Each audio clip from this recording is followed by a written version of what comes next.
Alright, so this is the new Nothing Ear 3, and I've been using these for just over a month now. As much as I love these Nothing Ear 2s from 2023, they were getting pretty nasty with all the scratches on the transparent surfaces. The battery life wasn't that great to begin with, and it was only getting worse over time. So yeah, it was time to get some new earbuds. There was a Nothing Ear 2024 that was released last year, but I skipped those since they looked exactly the same as the 2s. It also seems like Nothing is pretending those never happened because this is named the Nothing Ear 3, but it's actually the 4th one. Anyways, I got hyped from the new redesign and the promised longer battery life, so I ordered these straight away as soon as Nothing announced them. These did get a price increase from last gen though, now costing $179 instead of the original $149. So yeah, I got a lot of thoughts about these coming from the Nothing Ear 2, so let me take you through all the details and let you know if these are worth it for you.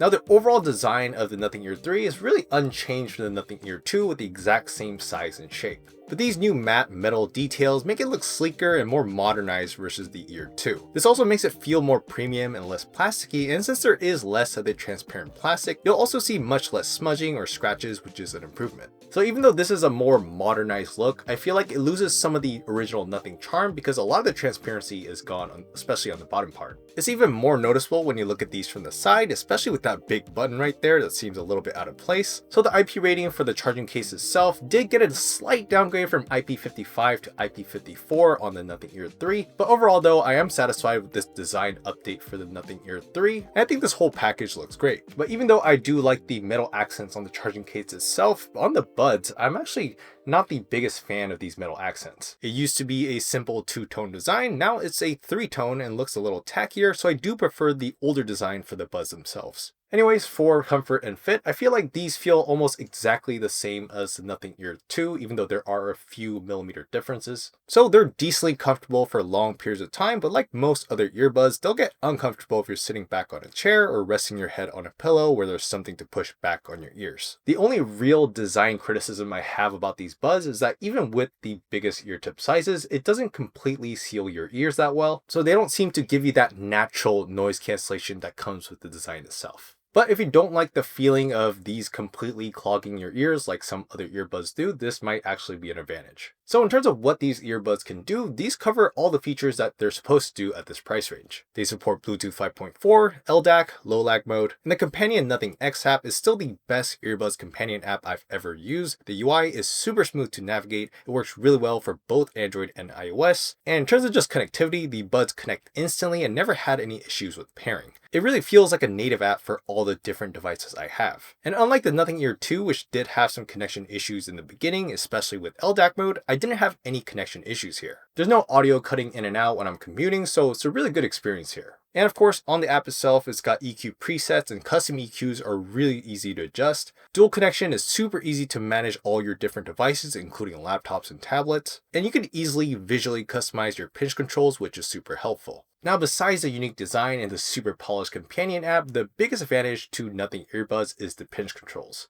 These pinch controls are so much more tactile, accurate, and easier to use than all the tap or swipe user interfaces on competing earbuds. Then in terms of the internals, these do have some actual changes inside. They got slightly larger 12mm drivers, a redesigned PMI plus TPU diaphragm, and active noise cancelling up to 45 decibels, which is up from the Ear 2's 40 decibels. Now when actually listening to these, I found that the ANC works better for lower frequency noises like air conditioners, fan noises, and traffic sounds, though I didn't really notice too much of a difference for higher frequency sounds. The ANC was never great with the Ear 2, so I was hoping for more of an upgrade for the Ear 3, but sadly that's not the case here. The ANC is still good enough for me and for most other people, but it's just not one of the best options in the market. The good news is I feel like the transparency mode is better and sounds pretty natural and cleaner, and the audio quality seems to be pretty great. In my experience, this part is slightly better than before, and I was already satisfied with the sound quality on the Ear 2s. With the new drivers, you get a bit crispier audio with less distortion, so it sounds cleaner to me when listening to things like podcasts and YouTube videos. They are tuned by default to be a little more bassy and throws off the balance a bit. I do like the change up for the type of music I listen to, which typically don't have too much bass anyway, but it might be a lot for some of you who listen to bass heavy music, so definitely change up your EQ if that's the case. So generally, there is a bit more focus on the lows this time, so there is a bit more imbalance. Technically, that does mean worse tuning for audiophiles, but for casuals like me, I do like how these sound better for my podcast, vocal focused music, and the occasional bassy songs which get that extra boost. But for me, the best part about the audio quality is that spatial audio actually worked for me here. With other earbuds, I never ever use spatial audio since it sounded too echoey, like you're in a giant empty room and the speakers are far away, but this one, it does feel more like a 360 surround sound type of experience. So I actually do prefer to have this on all the time, besides when listening to podcasts. As for the microphones, there's 3 mics on each bud, with one more super mic on the charging case itself. This is the new feature that Nothing's been pushing and advertising. You press and hold the talk button to use the super mic while on a call. It's basically like using your charging case like a wireless mic like this. But since it is a Bluetooth mic, it still sounds like this, which honestly isn't that impressive. It's not studio quality, but when you're on a call in a busy area, this does sound noticeably better than using the mics on the buds, which sounds like this. Even though the super mic on the new Nothing Ear 3 is not that impressive, I do like the concept. I do feel like I definitely look less weird when I'm on a call with someone outside. With just the earbuds, you look like you're talking to a ghost in front of you, but with the super mic, you look like you're talking into a mic, so you still look stupid, but it does look like you're talking to someone. Sadly, these aren't compatible with a lot of apps. It only worked for calls and voice recordings for me. I wasn't able to get it to work as an external mic when video recording on my Samsung phone. So it feels a little half-baked. I do hope a software update might be able to fix this, since there is a lot of potential for it for creators. Now, the biggest thing I was hoping for with the Nothing Ear 3 was the improved battery life. And thankfully, that part is definitely much better than the Ear 2s. With the Ear 2 with ANC on, these buds without the charging case lasted only about 2 to 2.5 hours. So after a long meeting or two, these were already begging for a charge. With the Ear 3, I never even had to worry about these running out on a normal day. With ANC on, I got up to 4.5 to 5 hours of playback, which is basically double from what my Ear 2s ever got. With the charging case, it was still about 20 total hours, which isn't that different, but I've been really impressed with the battery life on the buds themselves. Of course, these do have wireless charging, which takes about 2 hours to get a full charge, but with USB-C, you can get these fully charged in about an hour. I usually charge it up as soon as the LED is red, so it takes less than an hour to get it fully charged. Alright, so putting everything together, the Ear 3s are a slightly sleeker, more modernized version of the Nothing Ear series. It still has average ANC, and the new super mic is a great idea, but the execution isn't that great. But the wins are still wins. The Nothing X app is the best earbud companion app I've ever used. The pinch controls are still the best way to interact with earbuds. The audio quality is still improved in my experience, and the battery life is just that much better, where I can say that the upgrade from the Ear 2 was worth it. But for the increased $180 price tag, I wouldn't be quick to recommend these to just about everyone.